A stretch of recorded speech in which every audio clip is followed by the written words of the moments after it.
Hello नमस्कार, जय हिंद साथियों। तो स्वागत है आपका फूड सेफ्टी ऑफिसर के एक नए वीडियो में। इसके पहले हमने जो यूनिट 10 है जिसका एक सब टॉपिक है organic food and genetically modified food के हमने 3 लेक्चर कर लिए थे।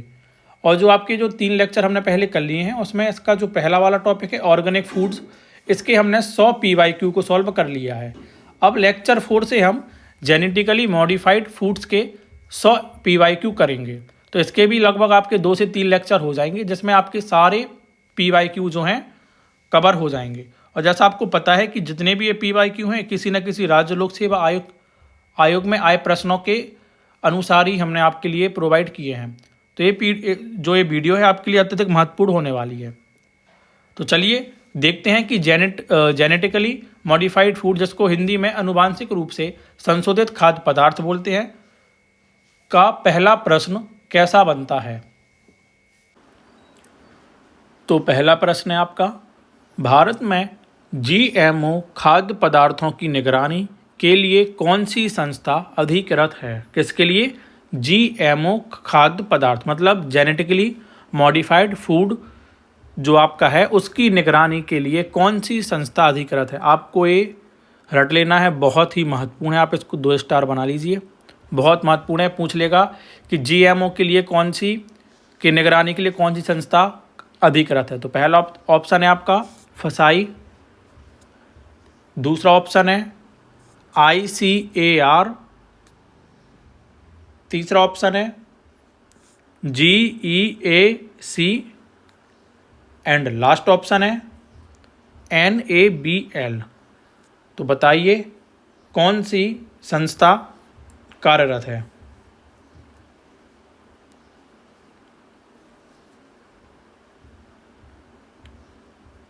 कौन सी होगी? तो ऑप्शन सी। इसका फुल फॉर्म क्या है? तो जेनेटिक इंजीनियरिंग अप्रेजल कमेटी। क्या? Genetic engineering appraisal committee. इसको आपको याद रखना है, इसका फुल फॉर्म भी आपको एग्जाम में आ सकता है। तो इसका फुल फॉर्म क्या आपको याद रखना है। अगला प्रश्न है, भारत में खाद्य उत्पाद में GMO सामग्री होने पर लेबलिंग अनिवार्य है। यदि वह सामग्री कितने प्रतिशत से अधिक हो। सिंपल सा बोल रहा है वो, अगर कोई खाद्य पदार्थ है और उसमें GMO मतलब जेनेटिक मॉडिफाइड जो आपकी सामग्री जो मटेरियल अगर उसमें यूज़ हो रहा है तो आपको जो लेबलिंग होता है कि इसमें क्या क्या यूज़ किया है, तो आपको लेबलिंग देना अनिवार्य होगा। लेकिन आपने कब देना होगा उसकी भी एक सीमा है कि अगर आप इतने % से ज़्यादा का अगर आपने उसमें GMO को ऐड किया है तो आपको देना पड़ेगा। तो वही पूछा कि कितने प्रतिशत मतलब % से अधिक आपने सामग्री को ऐड किया होगा। पहला ऑप्शन है 1%, दूसरा ऑप्शन है 3%, तीसरा ऑप्शन है 5% एंड लास्ट ऑप्शन है 10%। तो बताइए कितने % से अगर आप ज़्यादा GMO को खाद्य पदार्थों में आप ऐड करोगे तो आपको फिर लेबलिंग पर उसको दर्शाना पड़ेगा या शो करना पड़ेगा। तो क्या होगा? Option A 1%। अगर आप 1% से ज़्यादा GMO का यूज़ करते हो तो आपको उसको लेबलिंग में अनिवार्य रूप से क्या करना पड़ेगा? दर्शाना पड़ेगा। अगला प्रश्न है, फसाई अधिनियम 2006 की कौन सी धारा आनुवांशिक रूप से परिवर्तित खाद्य मतलब GM फूड पर लागू होती है। सिंपल सा फंडा, आपको इसमें सिर्फ एक चीज़ याद रखना, पहले तो आप इसको स्टार बना लीजिए। सीधा क्वेश्चन आएगा कि फसाई अधिनियम 2006 की कौन सी धारा का संबंध GM फूड पर या GM फूड से है। सीधा क्वेश्चन यही बनेगा कि GM फूड से फसाई की कौन सी धारा का संबंध है। पहला ऑप्शन है धारा 22, दूसरा ऑप्शन है धारा 16, तीसरा ऑप्शन है धारा 30 एंड लास्ट ऑप्शन है धारा 26। तो बताइए कौन सी धारा GM फूड पर लागू होती है।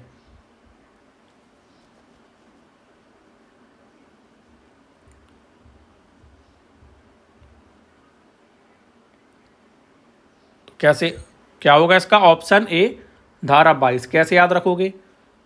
धारा 22 में किस टोन क्या आ रहा है आपको, 2-2 क्या आ रहा है, 2-2। तो आपको पता होगा कि कुछ लोग दिन में 2-2 बार जिम जाते हैं, एक तो सुबह टाइम जाएंगे और एक जाएंगे शाम के टाइम पे। तो कैसे याद रखना है, जीएम मतलब जिम, जीएम से आप क्या याद रखोगे, जिम। तो लोग दिन में 2-2 बार जिम जाते हैं, एक तो सुबह टाइम जाते हैं, एक शाम के टाइम जाते हैं। तो धारा 22 को आप इसको ऐसे याद रख सकते हो। अगला प्रश्न है, बीटी कॉटन किस प्रकार का उदाहरण है। कौन सा, बीटी कॉटन। पहला ऑप्शन है प्राकृतिक खाद, दूसरा है ऑप्शन संकर बीज, तीसरा ऑप्शन है जेनेटिकली मॉडिफाइड फसल, एंड लास्ट ऑप्शन है पारंपरिक फसल। तो बताइए क्या सही आंसर होगा।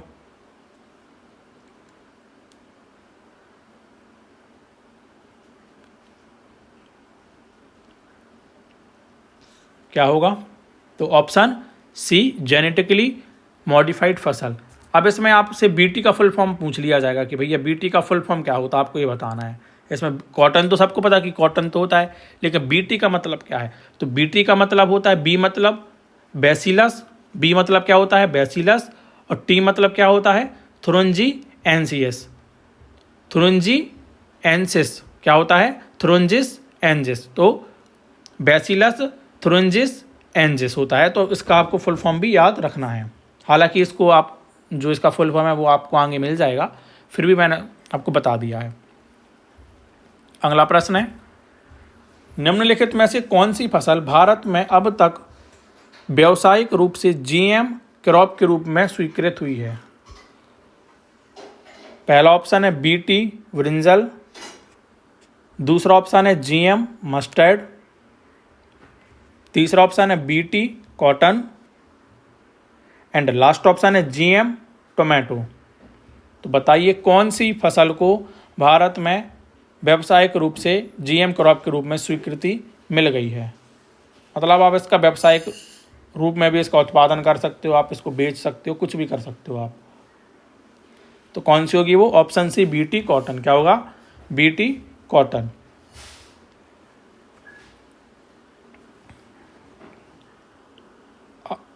अगला प्रश्न है, GEAC भारत के किस मंत्रालय के अंतर्गत कार्य करता है। कौन, GEAC। मैंने आपको बताया था कि GEAC का फुल फॉर्म, हाँ, तो वो पूछा है कि उसको किस मंत्रालय के अधीन कार्य करता है वो। पहला तो ऑप्शन है पर्यावरण वन और जलवायु परिवर्तन मंत्रालय, दूसरा ऑप्शन है कृषि मंत्रालय, तीसरा ऑप्शन है स्वास्थ्य मंत्रालय, एंड लास्ट ऑप्शन है खाद्य प्रसंस्करण मंत्रालय। तो बताइए किस मंत्रालय के अंतर्गत GEAC कार्य करता है। मतलब GEAC का फुल फॉर्म होता है, मैंने बताया आपको, मैं रिपीट कर दे रहा हूँ, जेनेटिक इंजीनियरिंग एस्प्रेजल कमेटी। तो कौन सा मंत्रालय होगा, ऑप्शन ए पर्यावरण वन और जलवायु परिवर्तन मंत्रालय। याद रखना है इसको, एक कृषि मंत्रालय के अंतर्गत नहीं है, खाद्य प्रसंस्करण मंत्रालय के अंतर्गत भी नहीं है। कंफ्यूज हो गया एग्जाम में, इसको रट लेना, स्टार बना लो। कौन सा मंत्रालय, पर्यावरण वन और जलवायु परिवर्तन मंत्रालय। अगला प्रश्न है, जीएमओ खाद पर निर्णय लेने में किस संस्था की अंतिम अनुमति होती है। अगर आपको कोई जीएमओ फसल है, उसको उस पर आपको निर्णय लेना है, तो निर्णय नहीं मतलब आपने सोच लिया कि हाँ मैं इस फसल को जीएमओ बनाना है, तो उस पर जो संस्था अंतिम रूप से कौन उस पर करेगा। जीएमओ खाद्य पर निर्णय लेने में किस संस्था की अंतिम अनुमति आवश्यक है। समझ आ गया क्वेश्चन, मतलब बोल रहा है कि जीएमओ खाद्य पदार्थ पर आपको कुछ करना है, तो उसके लिए ऐसी कौन सी संस्था है जिसकी अनुमति आपको आवश्यक है। अंतिम रूप से आपको उसकी अनुमति लेनी ही पड़ेगी। उसकी अगर आपने उसकी अनुमति नहीं ली तो फिर वो आपका जो आप करना चाहते हो जीएमओ का, या तो आप बनाना चाहते हो या उसको मार्केट में कुछ भी करना चाहते हो, तो आपको वो परमिशन नहीं मिलेगी। तो वो कौन सी ऐसी संस्था है जिसकी अंतिम अनुमति आवश्यक है। पहला ऑप्शन है फसाई, दूसरा ऑप्शन है BIS, तीसरा ऑप्शन है GEAC एंड लास्ट ऑप्शन है QCI। तो बताइए क्या इसका सही आंसर होगा।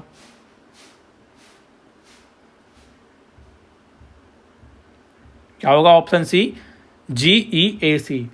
अगर अभी तक आपने हमारा ऑर्गेनिक फूड वाला वीडियो नहीं देखा है तो आप देख लीजिए, उसमें हमने 100 PYQ आपके लिए करा दिए हैं और उसमें जो FSI है, BIS है, QCI है, इनकी फुल फॉर्म, स्थापना कब हुई, हेडक्वार्टर कहाँ पे है, सारा कुछ हमने आपको उस वीडियो में बता दिया है।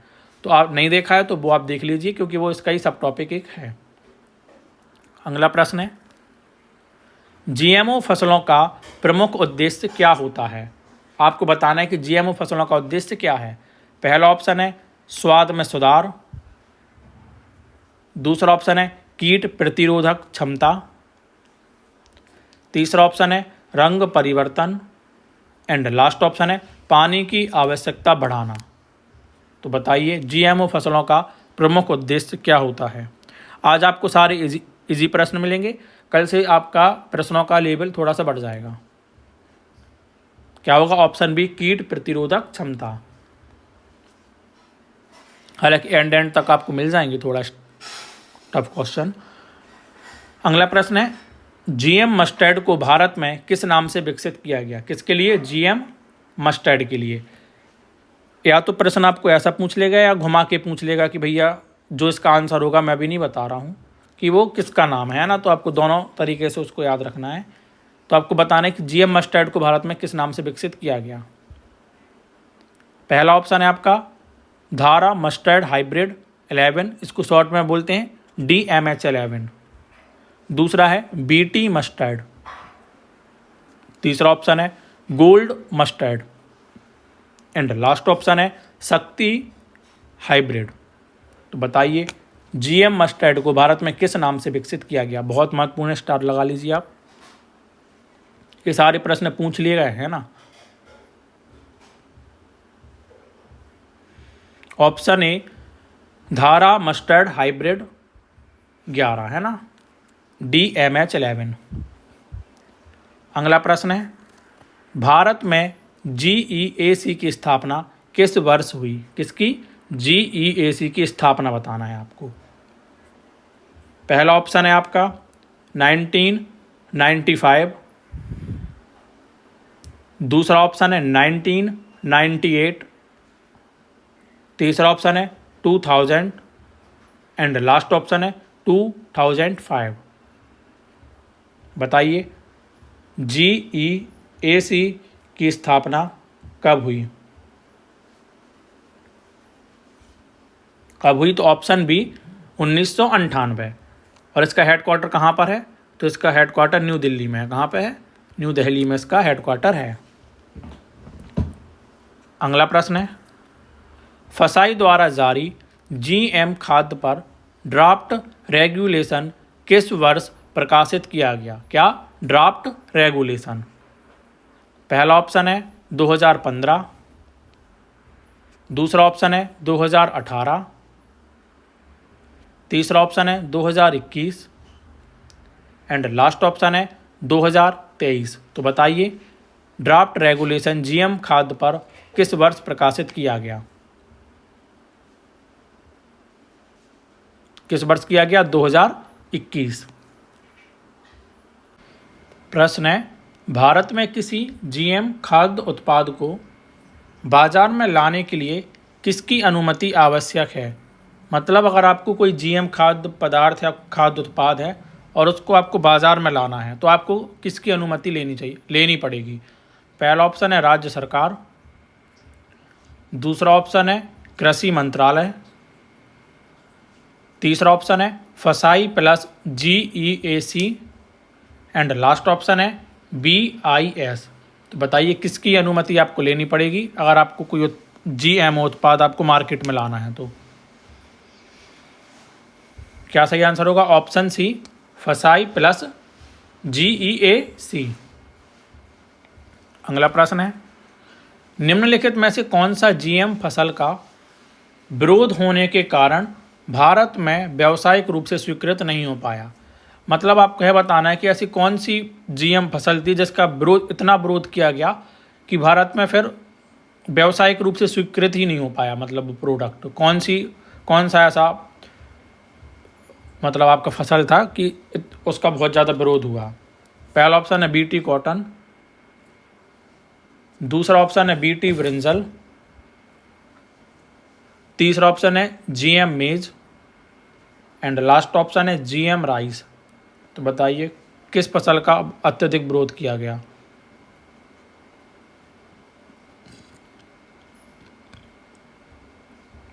किसका किया गया था? तो ऑप्शन बी बीटी ब्रिंजल। किसका? BT brinjal. अगला प्रश्न है, WHO के अनुसार जीएम फूड की सुरक्षा मूल्यांकन में सबसे पहले क्या जांची जाती है? ऑप्शन पहला है स्वाद, दूसरा ऑप्शन है पोषण, तीसरा ऑप्शन है एलर्जिक प्रतिक्रिया और विषाक्तता, और आखिरी ऑप्शन है आपका रंग। तो बताइए क्या इसका सही आंसर होगा। सबसे पहले किस चीज़ की जांच की जाएगी? कि भैया उससे एलर्जी ना हो और कोई विषाक्तता, मतलब कोई उसमें पॉइजन वगैरह ना हो। तो ऑप्शन सी इसका सही आंसर हो जाएगा। अगला प्रश्न है, गोल्डन राइस एक जीएम फसल है। कौन सी? गोल्डन राइस, जो किस विटामिन की पूर्ति हेतु विकसित की गई है? पहला ऑप्शन है विटामिन ए, दूसरा ऑप्शन है विटामिन B12, तीसरा ऑप्शन है vitamin C and last option है विटामिन डी। तो बताइए गोल्डन राइस में कौन सा विटामिन पाया जाता है? कौन सा पाया जाता है? तो ऑप्शन ए विटामिन ए, और इसका रासायनिक नाम क्या होता है? रेटिनॉल। क्या होता है? रेटिनॉल। और बीमारी कौन सी होती है इसकी कमी से? रतौंधी, नाइट ब्लाइंडनेस भी जिसको बोलते हैं। अगला प्रश्न है, जीएम खाद्य पदार्थों की लेबलिंग के लिए फसाई द्वारा कौन सा नियम लागू किया गया है? आपको यह बताना है कि लेबलिंग के लिए कौन सा नियम लागू किया गया है फसाई द्वारा। पहला ऑप्शन है फूड सेफ्टी रेगुलेशन, दूसरा है पैकेजिंग एंड लेबलिंग रेगुलेशन, तीसरा ऑप्शन है organic food regulation and last option है न्यूट्रिशनल गाइडलाइंस। तो बताइए क्या सही आंसर होगा। कौन सा नियम लागू किया गया था? तो ऑप्शन ए फूड सेफ्टी, जिसको जीएम फूड रेगुलेशन भी बोलते हैं। अगला प्रश्न है, कौन सा अंतर्राष्ट्रीय निकाय जीएम खाद्य पर कोडेक्स गाइडलाइंस जारी करता है? आपको सीधा ये बताना है कि कोडेक्स गाइडलाइन को जारी कौन करता है, किस पर? जीएम खाद्य पदार्थ पर। पहला ऑप्शन है FAO, दूसरा है WHO, तीसरा ऑप्शन है codex alimentarius commission and last option है आपका इस ISO। तो बताइए क्या इसका सही आंसर होगा।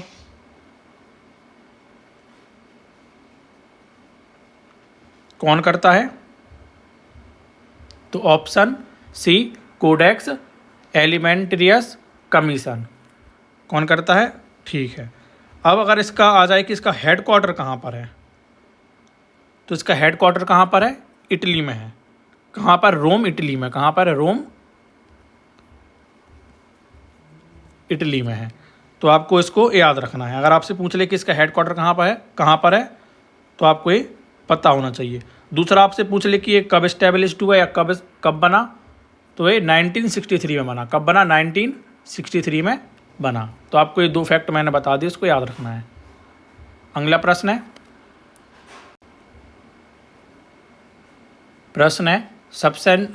सब्सटेंशियल इक्विवेलेंस शब्द जीएम खाद्य मूल्यांकन में किसके लिए प्रयोग होता है?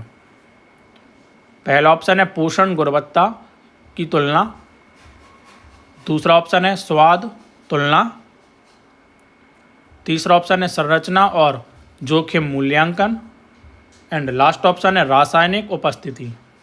तो बताइए क्या सही आंसर होगा। तो ऑप्शन सी संरचना और जोखिम मूल्यांकन इसका सही आंसर हो जाएगा। अगला प्रश्न है, निम्न में से कौन सी जीएम फसल भारत में मानव उपयोग के लिए अभी तक स्वीकृत नहीं है? मतलब फसल ये बन तो गई है लेकिन मानव उपभोग के लिए भारत में अभी तक इसको स्वीकृति नहीं मिली है। पहला ऑप्शन है जीएम सोयाबीन, दूसरा ऑप्शन है जीएम मस्टर्ड, तीसरा ऑप्शन है BT brinjal and last option है उपरोक्त सभी। तो बताइए कौन सी फसल है जिसको अभी तक स्वीकृति नहीं मिली है भारत में मानव उपभोग के लिए?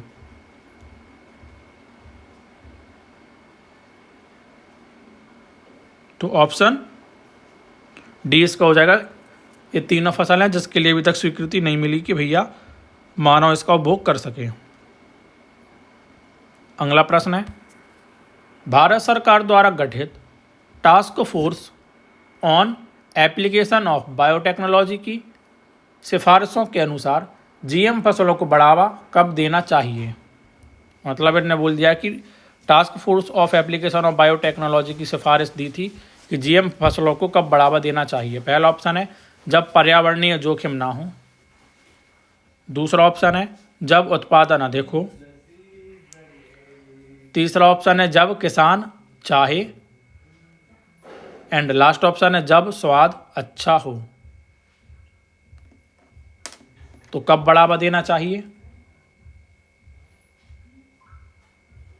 ऑप्शन ए जब पर्यावरणीय जोखिम ना हो तब इसको क्या करना चाहिए? बढ़ावा देना चाहिए।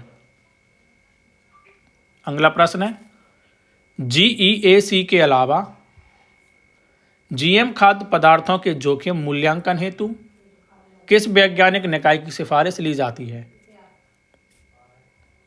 अगर इस कोई खाद्य पदार्थ जीएम से रिलेटेड मतलब तो जीएम खाद्य पदार्थ में अगर कोई जोखिम है तो उसका मूल्यांकन अगर आपको करना है तो ऐसा कौन सा वैज्ञानिक निकाय है जिससे आपको सिफारिश लेनी है? पहला ऑप्शन है आईसीएमआर, दूसरा ऑप्शन है सीएसआईआर, तीसरा ऑप्शन है डीबीटी एंड लास्ट ऑप्शन है उपरोक्त सभी। तो बताइए किसकी सिफारिश लेनी होगी?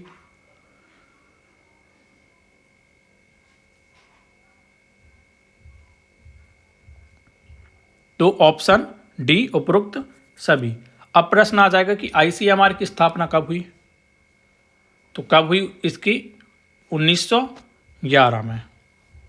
कब हुई इसकी स्थापना? 1911 में। आपको इसको याद रखना है। और अगर पूछ ले कि इसका हेडक्वार्टर कहाँ पर है तो हेडक्वार्टर इसका कहाँ पे है? न्यू दिल्ली में है। कहाँ पे है? न्यू दिल्ली में इसका हेडक्वार्टर है। दूसरा अगर आपसे पूछ ले कि सीएसआईआर क्या सीएसआईआर की स्थापना कब हुई, ये भी आ सकता है प्रश्न। तो इसकी स्थापना कब हुई? 1942 में। कब हुई है? 1942 में। तीसरा है इसमें कि इसका हेडक्वार्टर कहाँ पे है तो इसका भी कहाँ पे है? दिल्ली में इसका हेडक्वार्टर, न्यू दिल्ली में इसका हेडक्वार्टर है। चलिए अगला प्रश्न देखते हैं।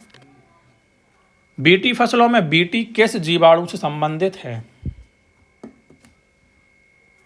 इसमें आपको बताना है कि जो बीटी होता है नाम आपने जैसे बीटी कॉटन, बीटी ब्रिंजल सुना होगा, तो इसमें बीटी जो बैक्टीरिया है इसका फुल फॉर्म क्या है? कौन सा बैक्टीरिया है?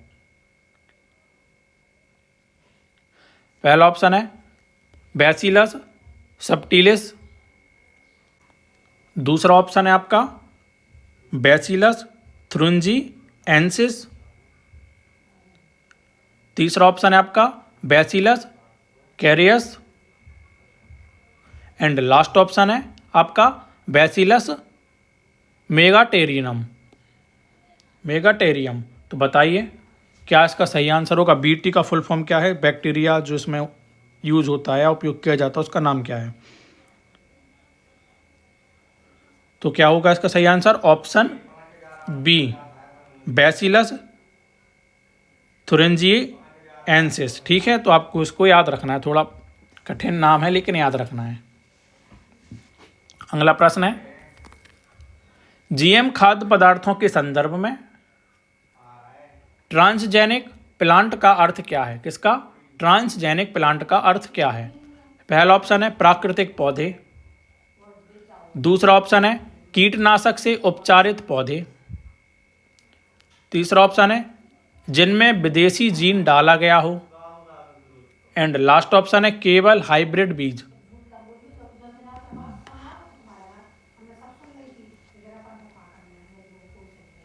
तो क्या ऑप्शन सी जिनमें विदेशी जीन डाला गया हो। अगला प्रश्न है, भारत में जीएम खाद्य परीक्षण के लिए अधिकृत प्रयोगशालाएं किसके अंतर्गत आती हैं। मतलब अगर आपको जीएम खाद्य का परीक्षण मतलब जांच करना है तो जो लैब होंगी वो किस संस्था के अंतर्गत आएंगी। पहला ऑप्शन है NABL, दूसरा ऑप्शन है फसाई, तीसरा ऑप्शन है DBT एंड लास्ट ऑप्शन है GEAC। तो बताइए इसका सही आंसर क्या होगा। अगर आपको इसकी लिंक चाहिए है PDF की तो आप जल्दी से हमारे टेलीग्राम चैनल में ऐड हो जाइए, जिसकी लिंक आपको इसी वीडियो के कमेंट बॉक्स में मिल जाएगी। और ये टॉपिक एंड होने के बाद आपको इंग्लिश मीडियम में भी ये PDF प्रोवाइड करा दी जाएगी, तो आपको टेंशन नहीं लेना कि हिंदी में ही है, PDF आपको इंग्लिश में भी मिल जाएगी। तो इसका आंसर बताइए क्या होगा। ऑप्शन ए NABL, क्या NABL। अगला प्रश्न है, भारत में खाद्य सुरक्षा मूल्यांकन के लिए कौन सी समिति कार्य करती है। किसके लिए, खाद्य सुरक्षा मूल्यांकन के लिए कौन सी समिति कार्य करती है, आपको ये बताना है। पहला ऑप्शन है scientific panel on GM food, ये जो कमेटी है आपकी फसाई के अंतर्गत काम करती है। दूसरा ऑप्शन है जेनेटिक सेफ्टी कमेटी, जो आपकी ये कमेटी है ICMR के अंतर्गत काम करती है। तीसरा ऑप्शन है बायोटेक्नोलॉजी रेगुलेशन बोर्ड, जिसको DBT भी बोलते हैं, ये DBT के अंतर्गत कार्य करती है। एंड लास्ट है रिस्क एनालिसिस टास्क फोर्स, जो MOHFW के अंतर्गत कार्य करती है। तो बताइए कौन सी समिति है।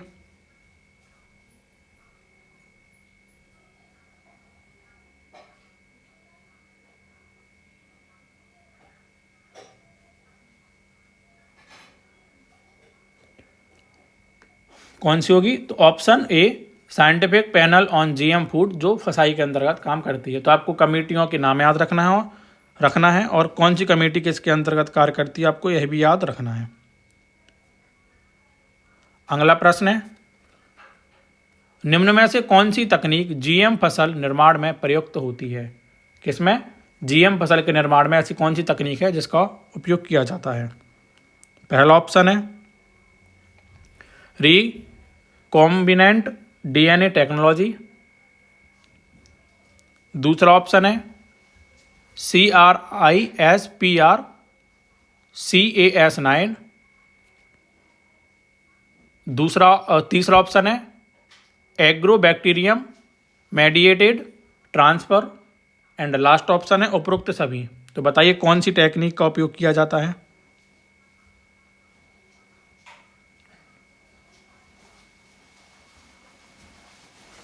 क्या इसका सही आंसर होगा 26 का, तो ऑप्शन डी इसका सही आंसर हो जाएगा। अगला प्रश्न है, भारत में पहली बार किस वर्ष में किसी GM फसल को व्यावसायिक रूप से स्वीकृति मिली है। तो आपको बताना है ऐसी कौन सी, पहले तो इसको आप स्टार लगा लीजिए जितने आपसे हो सकें, आप तो सीधा क्वेश्चन आ जाएगा ये। तो प्रश्न बोल रहा है कि भारत की ऐसी कौन सी GM फसल है जिसको व्यावसायिक रूप में स्वीकृति मिली है, किस वर्ष मिली है। ऑप्शन पहला है 1995, दूसरा ऑप्शन है 2002, तीसरा ऑप्शन है 2008 एंड लास्ट ऑप्शन है 2010। तो बताइए स्वीकृति कब मिली है, ये प्रश्न बहुत महत्वपूर्ण है।